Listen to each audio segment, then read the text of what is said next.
नमस्कार दोस्तों। महाभारत भारतवर्ष में लड़े गए सबसे बड़े भयानक युद्धों में से एक है। यह महाकाव्य जहां हमें हमारे पूर्वजों के अनुभव से अवगत करवाता है, वो यह भी दर्शाता है कि हमारे देश का इतिहास महान योद्धाओं से भरा पड़ा है। ऐसे ही एक महान योद्धा और महर्षि परशुराम, जिन्हें भगवान विष्णु का अवतार माना गया है, जब महाभारत रोकने पहुंचे तो क्या हुआ, आइए जानते हैं। आप सबको हमारा नमस्कार।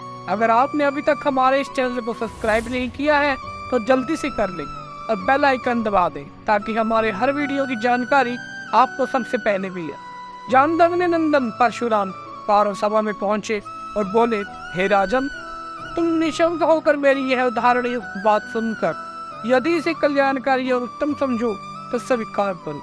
पूर्व काल में लंबोदर नाम का एक प्रसिद्ध राजा था, जिसका संपूर्ण भूमंडल पर राज था। वह राजा बहुत यशस्वी था।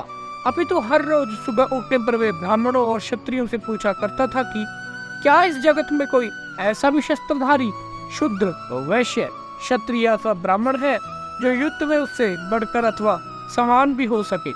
इसी तरह से पूछते पूछते वे राजा स्वयं पर अभिमान करने लगा और किसी और को कुछ न समझने लगा। उस समय सर्वथा उदार एवं विद्वान ब्राह्मणों ने उसे ऐसा करने से मना किया, परंतु वह न माना और उसका अहंकार बढ़ता ही गया। वे अपने धन और वैभव के मद में मतवाला सा हो गया। राजा को बारंबार यही प्रश्न दोहराता हुए देख वेदों के ज्ञाता ब्राह्मण क्रोध में तमतमा उठे। राजा, दो ऐसे पुरुष रत्न हैं जिन्होंने युद्ध में अनेक योद्धाओं पर विजय पाई है, तुम भी उनके समान न हो सकोगे। ऐसी बात सुनकर राजा ने ब्राह्मणों से उनका नाम, जन्म और स्थान पूछे।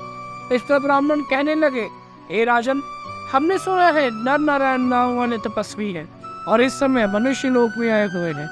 तुम उन्हीं दोनों के साथ युद्ध करो। सुना है यह दोनों गंधमादन पर्वत पर घोर तपस्या कर रहे हैं। राजन से यह बात सहन न हुई और विशाल सेना लेकर वह नर नारायण के पास जा पहुंचा। उसने देखा कि वे दोनों भूख प्यास से दुर्बल हो गए हैं और उनकी नसें और नाड़ियां स्पष्ट दिखाई दे रही हैं। निकट जाकर राजा ने उन्हें नमस्कार कर अपना सारा वृत्तांत कह सुनाया और कहा कि मैंने सारे पृथ्वी जीत ली है और अपने सारे शत्रुओं का संहार कर डाला है और अब तुम दोनों के साथ हुई युद्ध की इच्छा लेकर यहाँ आया हूँ। इस पर नर नारायण बोले, हे राजन, हमारा यह आश्रम क्रोध और लोभ से रहित है। इस आश्रम में कभी युद्ध नहीं होता। इस पृथ्वी पर बहुत से क्षत्रिय हैं, अतः आप कहीं और जाकर अपनी युद्ध की अभिलाषा पूर्ण कीजिए। परशुराम जी ने कहा कि इस तरह से वे तपस्वी बारंबार उस राजा से क्षमा मांगते और समझाते रहे, परंतु लंबोदर बार बार उन तपस्वियों को ललकारते रहे। जब वे किसी भी तरह से न माने तो नर ने हाथ में एक मुट्ठी सीख लेकर कहा, युद्ध चाहने वाले क्षत्रिय, युद्ध कर अपने सारे अस्त्र शस्त्र लेकर सारी सेना तैयार कर ले, कवच बांध ले। तेरे पास और भी कितने साधन हैं, उन सब के संपन्न हो जा। तो बड़े कमंड में आकर ब्राह्मण आदि सभी वर्णों को नमस्कारता फिरता है, इसीलिए वह आज तेरा यह है वहम भी मिटा देता फिर। ऐसा सुनकर लंबोदर अपनी विशाल सेना लेकर तपस्वी नर को मारने की इच्छा से सब और से उन पर टूट पड़ा और अपने भयंकर बाणों से उन पर प्रहार करने लगा, परंतु मुनि नर ने सीख के प्रहार से उनको भीन डाला और तब किसी से भी न पराजित होने वाला महर्षि नर ने उस विशाल सेना पर एक ही कौस्तुभ का प्रयोग किया, जिसका निवारण असंभव था। इस तरह मुनि नर ने अपने सीख के बाणों द्वारा ही लंबोदर के सैनिकों की आंखें, नाक, कानों को बीन डाला। जब राजा ने सीखों से भरा हुआ श्वेताकाश देखा तो वह मुनि के चरणों में गिर पड़ा और कल्याण की कामना करने लगा। तब मुनि नर ने उसे ब्राह्मण हितैषी और धर्मात्मा बनने की आज्ञा दी और अपना पूर्व आचार छोड़ने के लिए कहा। परशुराम जी बोले, इस तरह बहादुर नर ने पूर्व काल में यह कार्य किया और उनसे भी बहुत गुणों के कारण नारायण श्रेष्ठ है। पूर्व काल के नर और नारायण कोई और नहीं बल्कि इस समय के अर्जुन और श्री कृष्ण ही है। अतः जब तक श्रेष्ठ दिव्य धनुष गांडीव पर अस्त्रों का संधान नहीं किया जाता, तब तक तुम अपना अभिमान छोड़कर अर्जुन से मिलाओ। संपूर्ण लोकों का निर्माण करने वाले ईश्वर एवं स्वयं कर्म के ज्ञाता नारायण स्वयं जिनके बंधु हो, ऐसे अर्जुन को हर तरह के अस्त्र का ज्ञान है।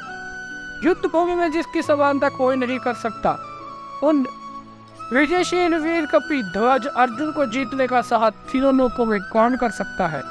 गुरुश्रेष्ठ परशुराम जी बोले, महाराज अर्जुन में असंख्य गुण है एवं भगवान जनार्दन तो उनसे भी बढ़कर है। आपको ज्ञान होना चाहिए कि वे दोनों पुरुषोत्तम सर्वश्रेष्ठ वीर हैं।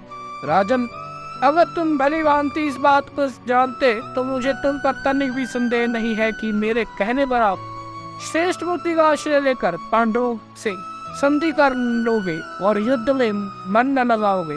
श्रेष्ठ, तुम्हारा कुल इसी धरती पर बहुत प्रसिद्ध और प्रतिष्ठित है और वे इसी प्रकार सम्मानित बना रहे और तुम्हारा कल्याण हो, इसके लिए अपने वास्तविक स्वार्थ का ही चिंतन करो और युद्ध का विचार छोड़ दो।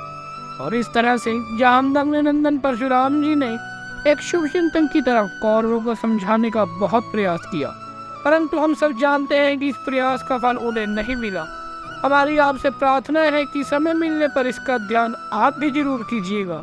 हमारा आज का वीडियो देखने के लिए आपका बहुत बहुत धन्यवाद। आज के वीडियो में बस इतना ही। जाने से पहले लाइक बटन जरूर दबाएं और वीडियो अच्छा लगे तो इसको शेयर कर दीजिए और नीचे कमेंट में जय श्री राम और जय श्री कृष्ण ज़रूर लिखें।